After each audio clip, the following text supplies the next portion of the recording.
కేంద్ర హోంశాఖ సహాయ మంత్రి బండి సంజయ్ రెడ్ హ్యాండెడ్గా దొరికిపోయిందా? బండి సంజయ్ బర్తరఫ్ చేస్తారు అంటే నీకు ఒకే ఎంపీ లేడు. మొత్తం వేయాలంటావు, ఎందుకంటే నీ గడ్డి తప్పాలని బద్దలు కొట్టింది మేమే, నీ అవినీతి సామ్రాజ్యాన్ని కూకటి వేళ్లతో పెగిలించింది మేమే, నీ కుటుంబ పాలన వ్యతిరేకంగా కొట్టాడింది మేమే. బండి సంజయ్కి రేవంత్ రెడ్డికి లోపాయికారం ఒప్పందం ఉందా? బండి సంజయ్ కూడా కష్టపడి కింది నుంచి కార్యకర్త నుంచి అక్కడికి వచ్చింది. కొడుకు తప్పిదం వల్ల ఆయనకు తలవంపులు వచ్చింది. తెలంగాణలో బీజేపీ కాంగ్రెస్ కలిసి పనిచేస్తున్నాయా?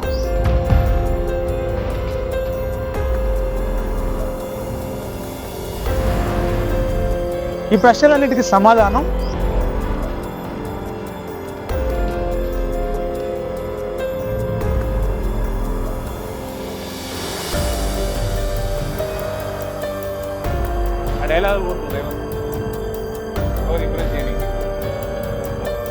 मैं रेवंत जी से कहूंगा, इतना गुजरात दिया वो मैं आपको देने को तैयार हूं, पहुंच पाएंगे। और इसलिए अच्छा है मेरे से ही जोड़ो।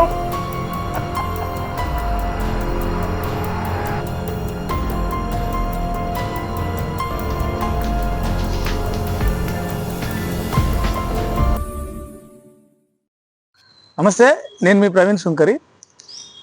బండి సంజయ్ కేంద్ర హోంశాఖ సహాయ మంత్రి బండి సంజయ్ రెడ్ హ్యాండెడ్గా దొరికిపోయిందా?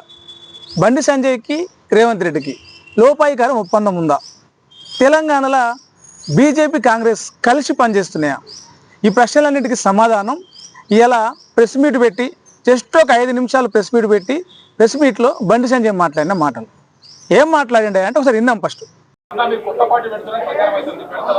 అవన్నీ ఫాల్తు రాజకీయాలు. కొత్త పార్టీ నేనేందో మీకు తెలుసు, భారతీయ జనతా పార్టీ కార్యకర్తలకు తెలుసు, తెలంగాణ రాష్ట్ర ప్రజలకు తెలుసు. కొత్త పార్టీ పెట్టాలనేటువంటి ఫాల్తు ఆలోచనలు రావు నాకు.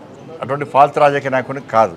అనేక శిక్షణా శిబిరాల్లో భారతీయ జనతా పార్టీ అంతర్గత శిక్షణా శిబిరాల్లో అనేక మంది కార్యకర్తలను తయారు చేసినటువంటి కార్యకర్తలు మేము. ఇలా భారతీయ జనతా పార్టీ కమిట్మెంట్తో పనిచేసే ప్రతి కార్యకర్త కోరుకున్నది ఒకటే ఒక చివరి కోరిక. ఉరిశిక్ష వేసే ముందు కోరికలు అడుగుతారట, చివరి కోరిక ఏం అడుగుతారట, వాళ్ళు ఏం చెప్తారు తెలియదు. కానీ కమిట్మెంట్తో పనిచేసే భారతీయ జనతా పార్టీ కార్యకర్తను పిలిచి మీరు అడిగితే, కమిట్మెంట్తో పనిచేసే భారతీయ జనతా పార్టీ కార్యకర్తను మీరు పిలిచి అడిగితే చెప్పి టక్ పని అయిపోయింది ఒకటే, నేను చచ్చిపోయినాక నా మీద భారతీయ జనతా పార్టీ కండగొప్పాలని జెండా కప్పాలని అంటారు. దీనికి కమిట్మెంట్ అంటారు. అటువంటి కమిట్మెంట్ గల కార్యకర్త మీద ఇప్పుడు నన్ను అడిగించుకోవడం ఈ ఊరు రాస్తూ ఉంటారు, ఏదో చేస్తూ ఉంటారు. కాబట్టి దాని మీద పట్టించుకోవాల్సిన అవసరం లేదు, పట్టించుకోవడం కూడా. ఇటీవల పరిణామాల్లో మిమ్మల్ని మంత్రివర్గం బర్తరఫ్ చేస్తారని స్పెక్యులేషన్స్ ప్రచారం. కరెక్టే. కేసీఆర్ చేత 17 మంది ఎంపీలు ఉన్నారు. కేసీఆర్ దయాదక్షిణ మోడీ ప్రభుత్వం నడుస్తుంది పాపం. కాబట్టి కేసీఆర్ సమాజం దానిలో కూర్చొని ఫామ్ హౌస్లో కూర్చొని బండి సంజయ్ని బర్తరఫ్ చేస్తారు అంటే నీకు ఒకే ఎంపీ లేడు. బర్తరఫ్ చేయాలంటావు, ఎందుకంటే నీ గడ్డిల పాలన బద్దలు కొట్టింది మేమే, నీ అవినీతి సామ్రాజ్యాన్ని కూకటి వేళ్లతో పెగిలించింది మేమే, నీ కుటుంబ పాలన వ్యతిరేకంగా కొట్టాడింది మేమే. ఉంటుంది, నీకు సహజంగా ఉంటుంది. రైట్. ఏమన్నాడు? కష్టపడి మేము బీఆర్ఎస్ ఓడగొట్టినామన్నా, అందుకే ఇలా నా మీద పగబట్టి కేంద్ర మంత్రి పదవి నుంచి బర్తరఫ్ చేయాలంటున్నారు, కొత్త పార్టీ పెడతారని చెప్పేసి ప్రచారం చేస్తున్నారు అని చెప్పేసి అంటున్నారు. సో బండి సంజయ్ కొత్త పార్టీ పెట్టడా అనే విషయం పక్కన పెడితే కేంద్ర మంత్రి పదవి నుంచి బర్తరఫ్ చేయాలనేది ఈరోజు ప్రధానంగా వినిపిస్తున్న డిమాండ్. అయితే రాష్ట్ర వ్యాప్తంగా మహిళా సంఘాలు కావచ్చు, బీఆర్ఎస్ కావచ్చు, ప్రజా సంఘాలు కావచ్చు, అందరూ ఇదే ఎక్స్పెక్ట్ చేస్తున్నారు, ఇదే డిమాండ్ చేస్తున్నారు. ఎందుకంటే పోక్సో కేసులో నిందితునికి సహకరించినందుకు, నిందితుని తండ్రి అయినందుకు, నిందితుడిని కాపాడినందుకు, నిందితునికి ఆశ్రయం కల్పించినందుకు. సో బండి సంజయ్ అధికారంలో ఉండి బండి సంజయ్ మంత్రి పదవిలో ఉంటే బాధితురాలకి న్యాయం జరగదు, కొంత దాని మీద ఇంపాక్ట్ చూపిస్తారు అనేది. రైట్. ఇది ఇట్లా ఉంటే ఈ బండి భగీరథ కేసు విషయంలో బండి భగీరథని కానీ బండి సంజయ్ని కానీ రాష్ట్ర ప్రభుత్వం, ముఖ్యమంత్రి రేవంత్ రెడ్డి, హోంశాఖ మంత్రిగా ఆయన కూడా ఉన్నాడు, ఆయన బండి భగీరథని బండి సంజయ్ని కాపాడుకుంటూ వచ్చిండు. అది క్లియర్గా అర్థమవుతుంది.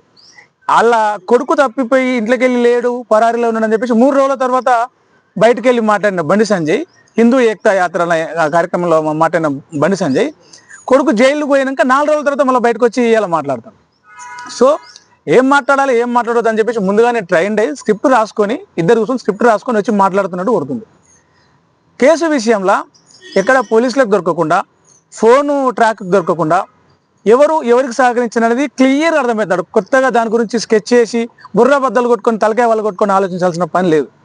9 రోజుల దాకా దొరకని మనిషి 9వ నాడే బయటకు వస్తారట. కేంద్ర సహాయ మంత్రి కేంద్ర హోంమంత్రి బండి సంజయ్ తీసుకుపోయి చక్కగా పోలీసులకు అప్పచెప్పినా అని చెప్పేసి ఈయన చెప్తాడు. లేదు మేము పట్టుకున్నాం అని చెప్పేసి పోలీసు వాళ్ళు చెప్తారు. సో ఇద్దరి మధ్యలో డ్రామా స్క్రిప్ట్ సరిగా రాసుకోలే ఆడ, లేకపోతే డైలాగులు అటు ఇటు అయినట్టుగా ఆడ కనిపిస్తుంది. సో ఆ కేసు విషయంలో ఎక్కడ రాష్ట్రంలో ఉద్రిక్త పరిస్థితులు కానీ, మహిళా సంఘాలు, ప్రజా సంఘాలు నిరసనలు కానీ ఎక్కడ ఏది కాకుండా కాపాడుకున్నారు. ఒక రకంగా చూసుకుంటే బీజేపీ, కాంగ్రెస్ అనేటివి దేశవ్యాప్తంగా పరస్పర ప్రత్యర్థి పార్టీలు. కాంగ్రెస్ గింత చిన్న విషయంలో దొరికితే బీజేపీ దాన్ని మొత్తం బండారం బయట వేసి లొల్లి చేసి ఆగమాగం చేస్తుంది. బీజేపీ ఒక చిన్న విషయంలో కాంగ్రెస్కు దొరికితే వాళ్ళు సోషల్ మీడియాలో కావచ్చు రోడ్ల మీదకి రచ్చ చేస్తారు. కానీ బండి సంజయ్ కొడుకు విషయంలో మాత్రం రాష్ట్ర కాంగ్రెస్ ఒక్కరు కూడా నెగిటివ్గా మాట్లాడలేదు, ఒక్కరు కూడా ఇంత ఇదని లేదు, ఒక మాట కూడా పల్లెత్తు మాట లేదు. బండి సంజయ్ని మీదకి వెళ్ళి కొడుకు తప్పు చేస్తే తండ్రిని ఎట్లా పదవికి రాజీనామా చేయమంటారని చెప్పేసి ఉల్టా మాటలు మాట్లాడుతారు కాంగ్రెస్ ఎంపీలు. ప్రతి ఒక్కళ్ళకి పిల్లలు ఉంటారు. పిల్లలు అప్పుడప్పుడు తప్పు చేసే అవకాశం ఉంటుంది. అతన్ని ఏమైనా రక్షించి రాకుండా చేస్తే దాన్ని వ్యతిరేకిస్తాం.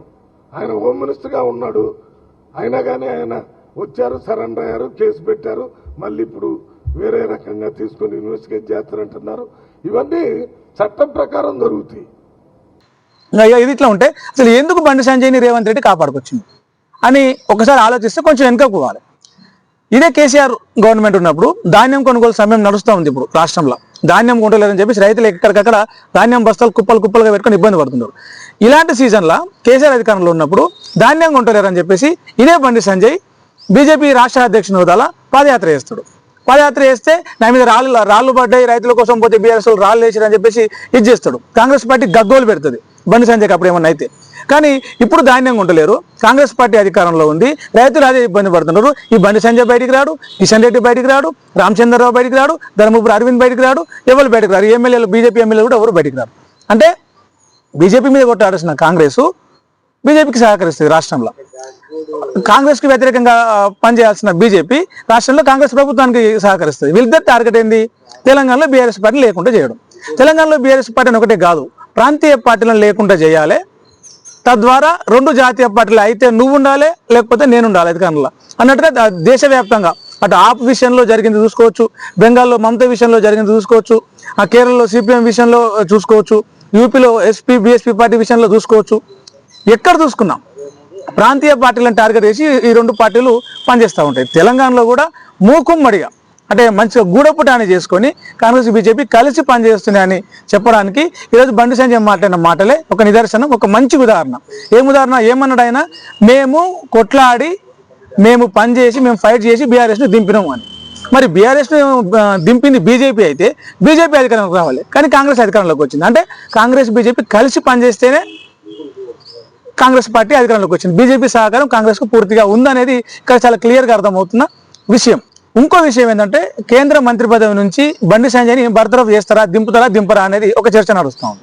ఆ చర్చలో భాగంగా ఏంటంటే ఈ నెల 26 తారీఖు నాడు 26th నాడు కేంద్ర కేబినెట్ సమావేశం ఉంది. అందులోనే కేంద్ర కేబినెట్ విస్తరిస్తారని చెప్పేసి ఒక వార్తలు వస్తూ ఉన్నాయి.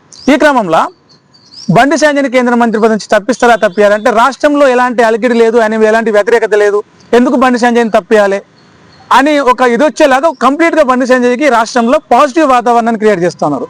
ఎట్లా క్రియేట్ చేస్తున్నారంటే సొంత పార్టీ నాయకులు ఎట్లాగో కాపాడుకునే ప్రయత్నం చేస్తారు. దాంతోపాటే ప్రతిపక్షంలో ఉన్న కాంగ్రెస్ నాయకులు కూడా బండి సంజయ్కి అనుకూలంగా మాట్లాడుతున్నారంటే అక్కడ వ్యతిరేకత ఏం లేదు, బండి సంజయ్ తప్పేం లేదు, ఆయన కొడుకు చేసిన దానికి ఈయన ఎందుకు అంటారు అనే మాటలు ఇక్కడ నుంచి కాంగ్రెస్ పార్టీ నుంచి వినిపిస్తుంది. అంటే బండి సంజయ్ కేంద్ర మంత్రి పదవిని కాపాడడంలో రేవంత్ రెడ్డి కూడా చాలా గట్టిగా పావులు కలుపుతున్నాడని దీన్ని చూసి మనం అర్థం చేసుకోవచ్చు.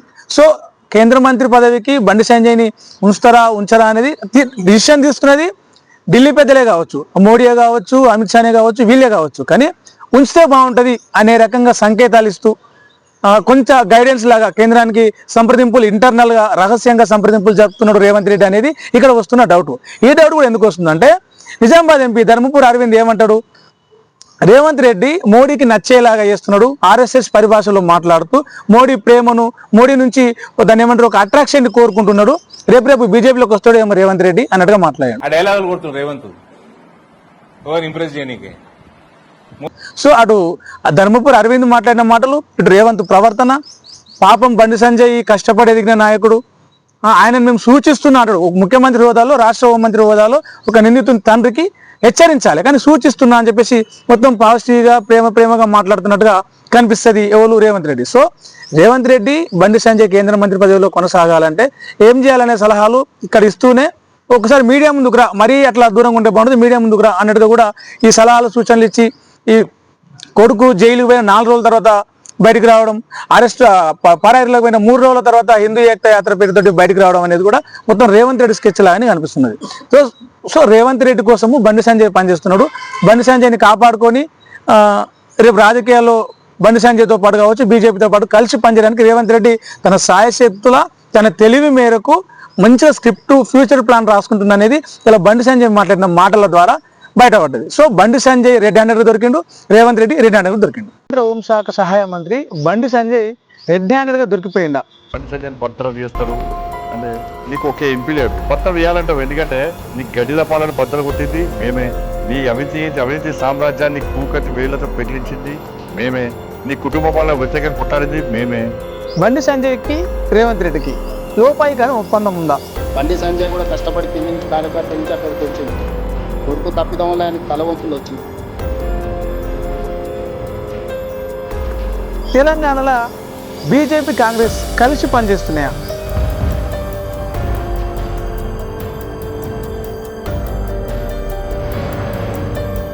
ఈ ప్రశ్నలన్నిటికీ సమాధానం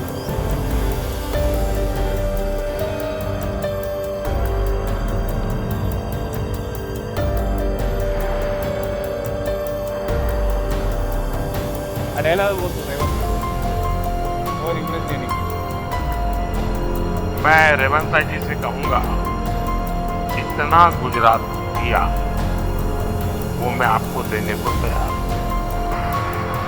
पहुंच पाएंगे, और इसलिए अच्छा है मेरे से ही जोड़ो